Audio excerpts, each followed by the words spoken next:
নমস্কার, আমি মিলন দেবনাথ, স্যারের secretary plus special educator therapist. তো আমরা কিছু বাবা মাদের কিছু কোশ্চেন থাকে স্যারের উপর, সেগুলো সবসময় হয়তো স্যারকে বলা হয়ে ওঠে না। আমরা খুব ফিজিক্যালি হেলথ নিয়ে বাচ্চাদের খুব আমরা খুব থাকি, মানে খুব ইম্পর্ট্যান্ট ওটাকে ভাবি, কিন্তু মেন্টাল হেলথটা আমরা বেশি ইম্পর্ট্যান্ট না। তো আমরা জানতে চাইছি স্যার, কি কি সমস্যার মধ্যে মানে কি কি লক্ষণ দেখা যায় যে বাচ্চাদের ক্ষেত্রে, যেগুলো আমরা ভাববো যেগুলো মেন্টাল কোনো হেলথ ইস্যু। হ্যাঁ, ঠিকই বলেছে মিলন, একটা খুব ভালো প্রশ্ন করেছে। অনেক মা বাবারই এই প্রশ্নটা থাকে। আমরা সবসময় খালি ভাবি যে বাচ্চার জ্বর এলো কখন, বাচ্চার খাচ্ছে না কেন, বাচ্চার কোনো একটা হেলথ ইস্যু হলো, হ্যাঁ ভ্যাকসিনস দিলাম, কিন্তু আমরা বাচ্চার না মেন্টাল ডেভেলপমেন্ট দিয়ে ছোটোবেলা থেকে ভাবি না। যখন পরে বিপদে পড়ি তখন আমরা ডাক্তারের কাছে ছুটি। এখানে এই প্রসঙ্গে যেটা সবচেয়ে ইম্পর্টেন্ট একটা বলার, সেটা হচ্ছে prevention is better than cure. সবসময় আগে থেকে মেন্টাল হেলথটাকে ভালো রাখতে হবে। সেই মতো অ্যাটমসফিয়ার লাগবে, সেই সোশ্যালাইজেশনস দরকার বাচ্চার, সেইটাই একমাত্র বাচ্চাকে ভালো জায়গায় নিয়ে যাবে। এর এর কোনো মেডিসিনস নয়, এগুলো আমরা প্রিভেন্ট করব, আগে থেকেই এমন জায়গায় যাব যাতে কোনো মেন্টাল ডেভেলপমেন্ট না হয়। সেই জন্য সবচেয়ে ইম্পর্টেন্ট রোল এখানে যদি কাউর থেকে থাকে, কাউর থেকে সবচেয়ে বেশি ইম্পর্টেন্ট রোল হচ্ছে সেটা পরিবারের, ফ্যামিলি পার্সনসদের, যারা পরিবারে বাচ্চার সঙ্গে সবসময় আছে।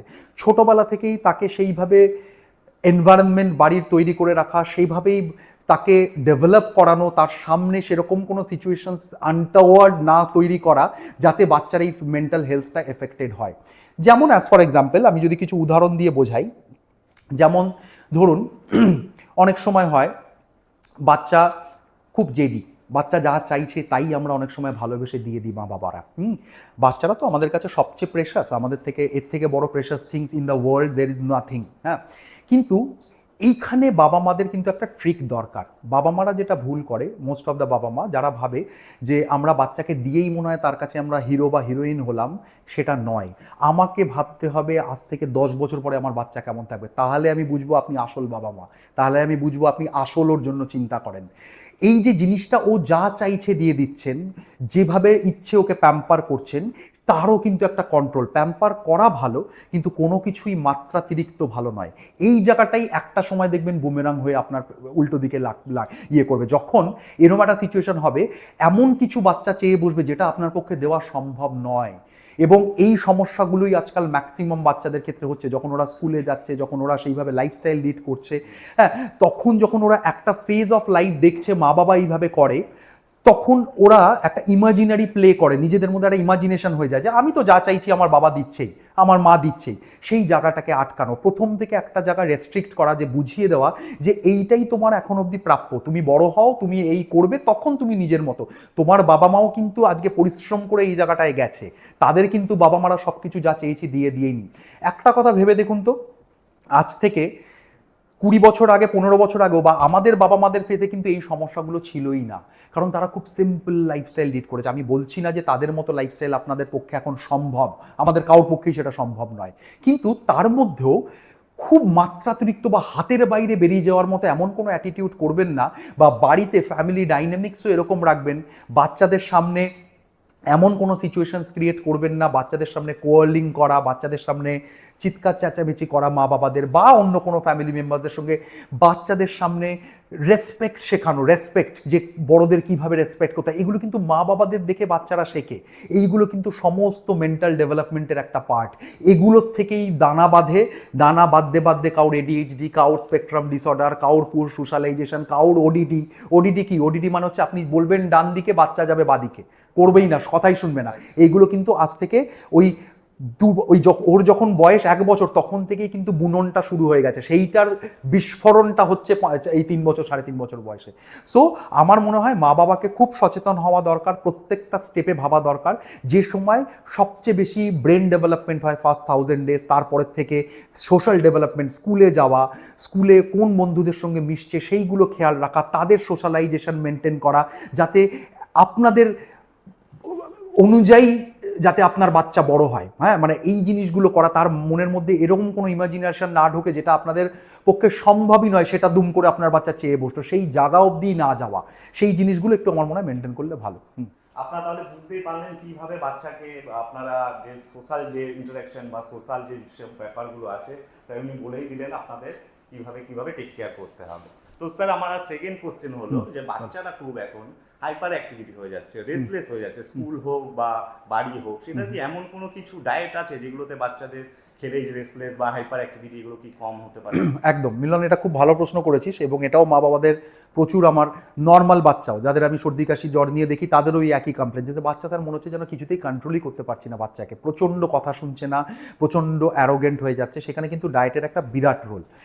আগেকালের দিনে এই ডায়েটগুলো ছিল না, এত প্রসেসড ফুড, এত প্যাকেট ফুড, এত চকলেটস, এত ক্যান্ডিজ, এত বাইরের খাবার, জাঙ্ক ফুডস, এগুলো কিন্তু আগেকালের দিনে ছিল না, সেই জন্য আগেই প্রবলেমও ছিল না। আমি এইটুকু বলতে পারি যে এই প্রসঙ্গে ডায়েটের একটা বিরাট রোল আছে হাইপার অ্যাক্টিভিটিতে।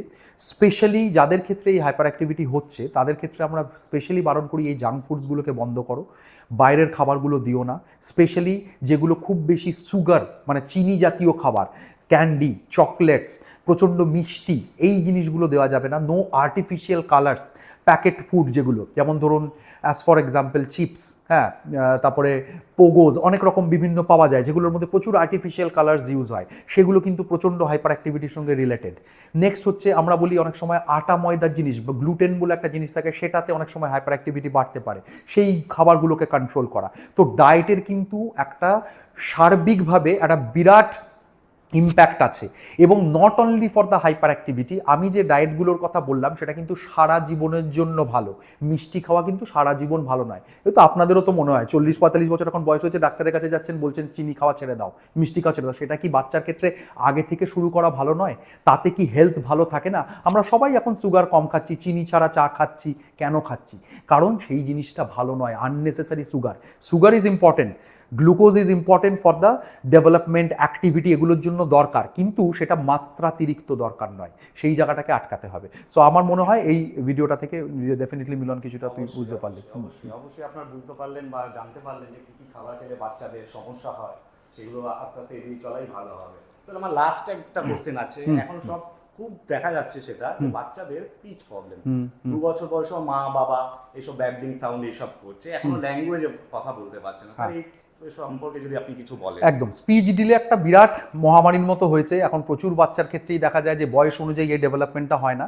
এই প্রসঙ্গে যেটা বলার, 4টে যে আমাদের ফেজ অফ ডেভেলপমেন্ট, তাতে স্পিচটা কিন্তু একটু ডিলেট করেই হয়। বিশেষ করে কিছু কিছু ফ্যামিলি মেম্বার্সদের মা বাবার হচ্ছে একটা স্পিচ ডিলেডের একটা হিস্ট্রি থাকে, তাদের ক্ষেত্রে আরও ডিলেড হওয়ার একটা প্রবাবিলিটি থাকে। কিন্তু এর কিছু স্পেসিফিক মেডিকেল রিজন আছে যেগুলোর জন্য কিন্তু স্পিচ ডিলে হতে পারে, মেডিকেল বা ফিজিক্যাল রিজন বলবো। তার মধ্যে স্পিচ যেহেতু related to the oral cavity, সেই জন্য ওরাল ক্যাভিটির যদি কোনো প্রবলেম থাকে, যেরকম একটা দুটো জিনিস হয়, যেমন টাং টাই, আমাদের স্পিচ বলতে গেলে টাঙের মুভমেন্টটা ভীষণ ইম্পর্টেন্ট। সো অনেক বাচ্চার ক্ষেত্রে দেখবেন টাঙের যে টিপটা আছে সেটা নিচে তালুর সঙ্গে লাগানো থাকে একটা ছোট্ট স্ট্র্যান্ড দিয়ে, সেটাকে আমরা বলি টাং টাই। সেটা যদি হয় টাং মুভমেন্ট হবে না, টাং মুভমেন্ট যদি না হয় স্পিচ ডেভেলপ করবে না। এটা হলো একটা রিজন।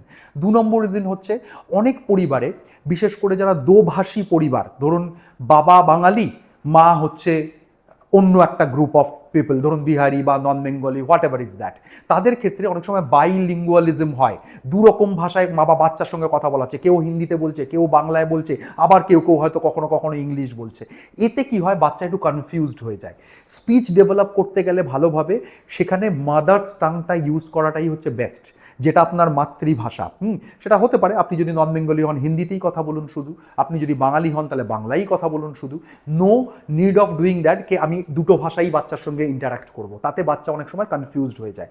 এটা হলো 2 নম্বর রিজন। 3 নম্বর, অনেক সময় কিছু জেনেটিক্যাল কারণ আছে যেগুলোতে অনেক সময় স্পিচ ডিলে হয়, সেইগুলোর জন্য ডেফিনেটলি দেখানোর দরকার, সেগুলোর জন্য ডেফিনেটলি কাছে আসতে হবে, সেগুলো দেখলে আমরা বুঝতে পারি বা টেস্ট করলে আমরা বুঝতে পারি।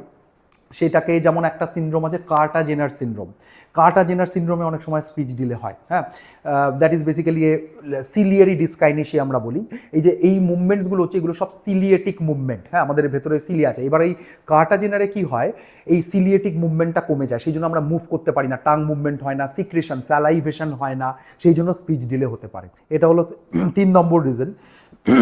4 নম্বর হচ্ছে যেটা আমি বললাম, আইসোলেটেড স্পিচ ডিলে। এরকম অনেক সময় হতেই পারে যে অন্য বাচ্চাদের ক্ষেত্রে শুধু স্পিচ ডিলে, অন্য কোনো ডেভেলপমেন্ট নেই। হ্যাঁ, সেক্ষেত্রে এখানে আরেকটা প্রশ্ন আছে, সিলেক্টিভ মিউটিজম বলে একটা পয়েন্ট হয়। হ্যাঁ, অনেক সময় বাচ্চারা এনভায়রনমেন্ট ওয়াইজও কথা বলা বন্ধ করে দেয়। ধরো এরকম হিস্ট্রি দেখলে বাড়িতে বেশ কথা বলছে, স্কুলে গেলেই কথা বলছে না, আবার স্কুলে হয়তো কথা বলছে কিন্তু বাইরের লোকের সামনে কোনো কথা বলছে না, সেটাকে আমরা বলি সিলেক্টিভ মিউটিজম। তো এগুলো এক একটা বিভিন্ন টার্ম আছে স্পিচ ডিলে। এগুলোর মধ্যে একটা জিনিস ভালো যেটা আমি বলতে চাই, মেনশন করতে চাই, most of the baby with the speech delay তাদের ক্ষেত্রে কিন্তু এটা নর্মালি ঠিক হয়। নর্মালি একটা ফেজ অবধি ওয়েট করলে ঠিক হয়। এইবার এখানে একটা কাট পয়েন্ট আছে যেটাকে আমরা বলি লিমিটেজ, যে এই বয়সের পর তুমি ডাক্তার দেখাও। সেই বয়সটা মোটামুটি আমরা একটা হিসাব করি। ধরুন অ্যাজ ফর এক্সাম্পল, যদি দেখা যায় যে স্পিচ একদমই ডেভেলপ করছে না, ব্যাবলিংও সে করছে না, কোনো কথাই বলছে না, সেটা যদি মোটামুটি দেখা যায় আমরা 2 বছর অবধি ওয়েট করলাম তাও হচ্ছে না, তখন ডেফিনেটলি ডাক্তার দেখানো উচিত। এর ফেজ অনুযায়ী না, বিভিন্ন বয়স অনুযায়ী বিভিন্ন ওয়ার্ডস আছে। যেমন ধর 2 বছরে 100 ওয়ার্ডস ক্যান বি টেলড, হ্যাঁ, 2.5 বছরে 150টা ওয়ার্ড বলতে পারে, হ্যাঁ, ধর একটা মিনিংফুল সেন্টেন্স বলতে পারে 3 বছরে। হ্যাঁ, এই জিনিসগুলো যদি মনে হয় যে এই বয়সের পরও এটা হচ্ছে না, সেটাকে আমরা বলি লিমিটেজ, তখন ডেফিনেটলি একটা কনসালটেশন নেওয়া উচিত। তবে স্পিচ ডিলে সবসময় এটাও একটা ইম্পর্টেন্ট, স্পিচ ডিলে হলেই আপনারা একটা ভুল করেন যে যাই গিয়ে নিয়ারেস্ট থেরাপি সেন্টারে স্পিচ থেরাপি করিয়ে নিই। স্পিচ থেরাপি কিন্তু করলেই যে স্পিচ আসবে সেটা নয়। স্পিচ ডিলের অনেক রকম কারণ আছে, সেই জন্য সেই কারণগুলো ডিটেক্ট করাটাও কিন্তু ইম্পর্টেন্ট। থেরাপি করাবেন, কি থেরাপি করাবেন, কতটা থেরাপি করাবেন, কত ফ্রিকোয়েন্সিতে থেরাপি করাবেন, সেগুলোর জন্য কিন্তু পরামর্শর দরকার। আজকাল প্রচুর থেরাপি সেন্টার আছে, তারা বলে দেয় স্পিচ বানায় নেই, স্পিচের থেরাপি করা, কিন্তু হয়তো তার স্পিচ থেরাপি দরকারই নেই, তার অন্য জায়গায় প্রবলেম হয়ে বসে আছে, তার হয়তো অন্য থেরাপি করলে অটোমেটিক স্পিচ আসবে। সেটাও কিন্তু একটা ইম্পর্টেন্ট জিনিস। আপনারা অনেক কিছু জানতে পারলেন স্পিচ কেন আসে না বা স্পিচ সম্পর্কগুলো। তো থ্যাংক ইউ ডাক্তারবাবু, খুব ভালো আমরা শুনতে পারলাম বা জানতে পারলাম। যদিও আপনাদের কোনো কমেন্টস কিছু থাকে তো আমাদের কমেন্টস বক্সে একটু জানান, আমরা রিপ্লাই দেওয়ার চেষ্টা করব। Thank you. Thank you.